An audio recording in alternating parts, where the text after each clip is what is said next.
Hello everyone, it's Mr. Bizarre here, once again reaching into the shadows to unravel tales of the uncanny, the enigmatic, and the deeply hidden.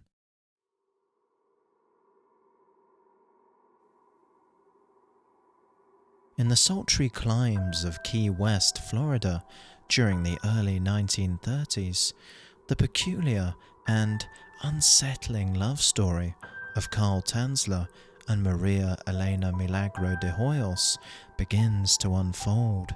This tale, marked by an eerie blend of devotion and madness, takes place against the backdrop of a picturesque locale known for its clear skies and sandy beaches, which stood in stark contrast to the dark events that would soon captivate the town. Maria Elena Milagro de Hoyos, a young woman of Cuban descent, was known for her striking beauty, characterized by her lush, black hair and vibrant spirit. Her life took a tragic turn when she was diagnosed with tuberculosis, a deadly disease at the time, leading her and her mother to the Marine Hospital in Key West in 1930. It was here that Elena's path crossed with Carl Tanzler, a radiology technician whose heart was captured by her presence from the moment they met. Tanzler, a German immigrant born in Dresden in 1877, had led a life filled with travel and tales of ancestral ghosts. After spending time in Australia and facing internment during World War I, he sought a new beginning in the United States, eventually finding his way to Florida. Tanzler was a man driven by visions. He claimed that the ghost of a long-dead relative had shown him the face of a dark-haired woman destined to be his true love. Upon meeting Elena, Tanzler was convinced that she was the woman from his premonitions. As Elena's illness progressed, Tanzler's obsession deepened.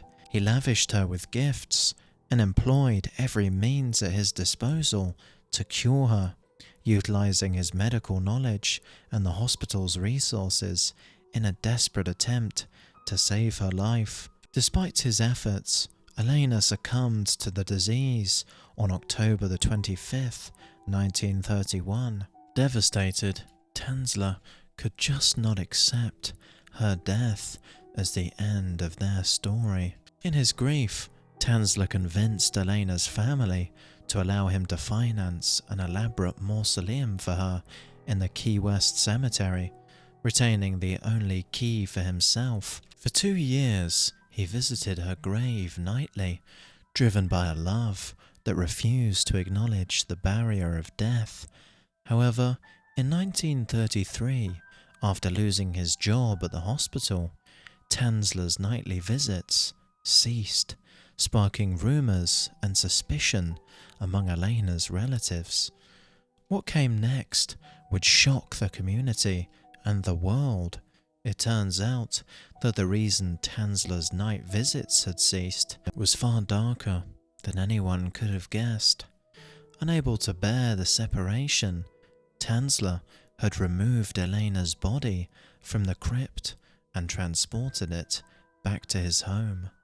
Upon removing Elena's remains, Tanzler embarked on a series of macabre preservation techniques that would allow him to keep her by his side. He began by constructing a wire framework to support her skeletal remains, giving her body new structure where decay had begun to eat away. Piano wires were twisted and turned, meticulously connected to bones, creating a grotesque puppetry that held the semblance of human form. The skin, long surrendered to decay, posed a particular challenge for Tanzler. His solution was both creative and horrifying. A mixture of silk cloth, soaked in wax and plaster of Paris, was applied over her remains, crafting a doll-like exterior that mimicked the softness of skin with chilling inaccuracy. This makeshift skin was painted and touched up regularly, an attempt to bring colour back to the pallor of death that had claimed her. Despite these efforts to preserve her skin, this was nothing but an outer layer. It did very little to slow down the inevitable process of decomposition. And so, as Tanzler continued to reapply the outer layer, in some attempt to preserve the skin, Maria's body continued to rot away within. Glass eyes, staring blankly where once there was life, were placed in the sockets, lending an eerie visage of sight to the lifeless. Tanzler crafted a wig from Elena's own hair, which he had lovingly preserved since her death, crowning the reconstruction with a semblance of her former beauty. Dressed in fine clothes, Elena's body was a testament to Tanzler's refusal to let go, a daily reminder of his unyielding love and the depths of his mad denial. The smell of decay, an uninvited but inevitable guest, permeated the air, a constant battle for Tanzler. He employed copious amounts of perfumes and disinfectants, a futile attempt to mask the odour of death that clung stubbornly to the home they shared. Despite these efforts, the scent of decay lingered. Night after night, Tanzler lay beside Elena's preserved body, a man sharing his bed with the corpse of his dead love. Tanzler spoke to her and read to her, maintaining the illusion of her companionship through one-sided conversations that echoed throughout the rooms of their house. In his ever-maddening mind, they continued to live as husband and wife, a delusion supported by the elaborate facade he had constructed around Elena's remains. As the years passed, Tanzler's secret life remained hidden from the world outside.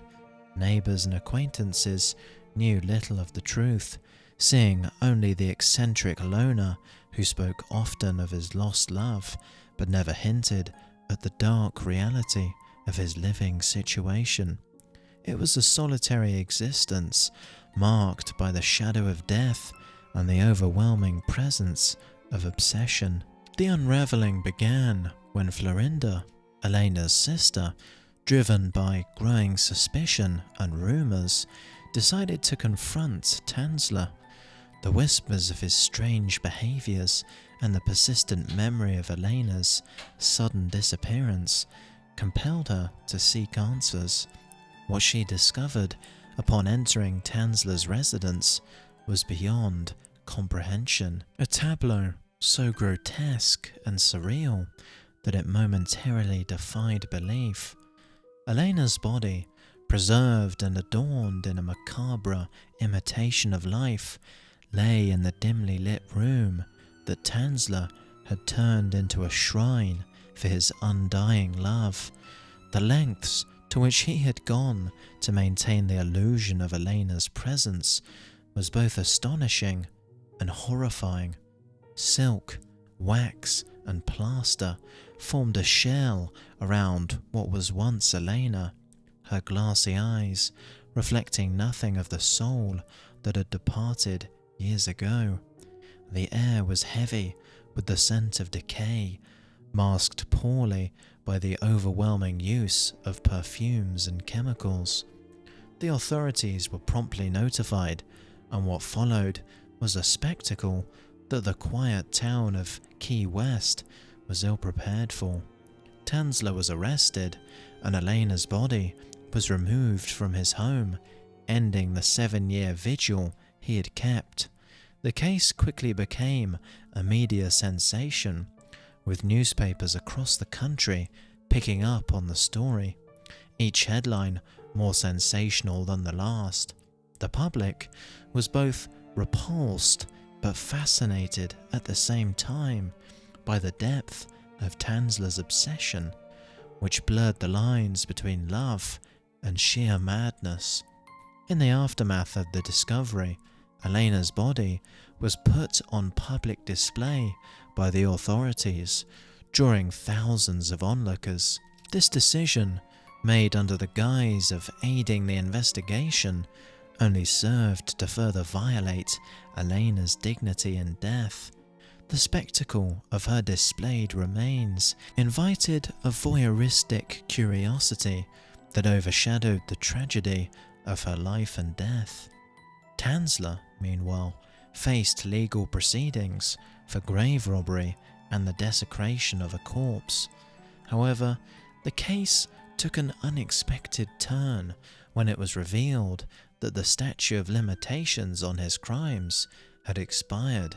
To the astonishment of many, Tanzler was released without charge. The public's reaction was mixed. Some viewed him as a deranged necrophile, while others, captivated by his declarations of eternal love, saw him as a tragic, romantic figure. As the trial unfolded, Tanzler remained unrepentant, expressing no regret for his actions. He spoke of his love for Elena as transcendent, a bond not even death could sever. His bizarre testimony and the court's inability to hold him accountable only added to the spectacle, leaving the community and the nation divided in their opinions. After the trial, Tanzler lived out the remainder of his days in relative obscurity, retreating from the public eye that had once been captivated by his macabre tale. He moved to Pasco County, Florida, where he penned an autobiography detailing his version of the events and his undying love for Elena. Despite the public's varied reactions, ranging from horror to misguided admiration, Tanzler remained steadfast in his conviction that his actions were born out of a love transcendent of death's divide. Tanzler's life after the trial was marked by a continued obsession with Elena. Legend has it that he created a life-sized effigy of her, using a death mask to capture her likeness. This effigy reportedly kept him company until his death in 1952, suggesting that Tanzler never truly accepted Elena's passing, nor did he ever sever the emotional ties that bound him to her memory. In a twist of poetic irony, Tanzler died alone, his body not discovered until several days later, a mirror of the solitude that Elena herself had endured in death. The burial of Elena's remains after their public display was shrouded in secrecy. Determined to protect her from any further indignity or from becoming the object of Tanzler's obsession once again, her family placed her body in an unmarked grave in Key West. This final act of protection sought to restore some dignity to Elena, ensuring her eternal rest was undisturbed by the passions that had disrupted her peace in death. The story of Carl Tanzler and Marina Elena Milagro de Hoyos leaves us with unsettling questions about the limits of love and obsession. Tanzler's actions, driven by a belief in a love that transcended moral constraints, ultimately led to acts of grave desecration and the violation of human remains. It forces us to confront the darker aspects of human affection, where devotion can transform into possession and respect for the deceased is overshadowed by selfish desire. Moreover, the public fascination with the case reflects our collective intrigue with the macabre and the taboo. The spectacle of Elena's body, Tanzler's trial, and the media frenzy all underscore a voyeuristic tendency in society, a compulsion to gaze into the abyss of human psyche and behaviour, even at the cost of another's dignity.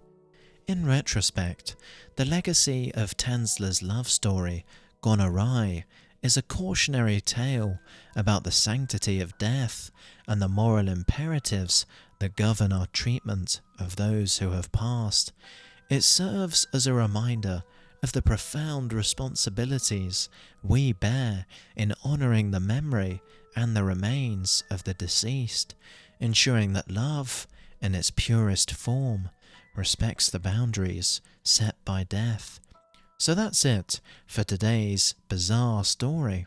What are your thoughts on the strange case of Carl Tanzler and his attempts to preserve the decomposing body of his dead love? Let me know in the comments down below. And if you enjoyed this bizarre story, consider subscribing and turning on notifications so that you don't miss another upload. Thanks for watching, and I'll see you next time.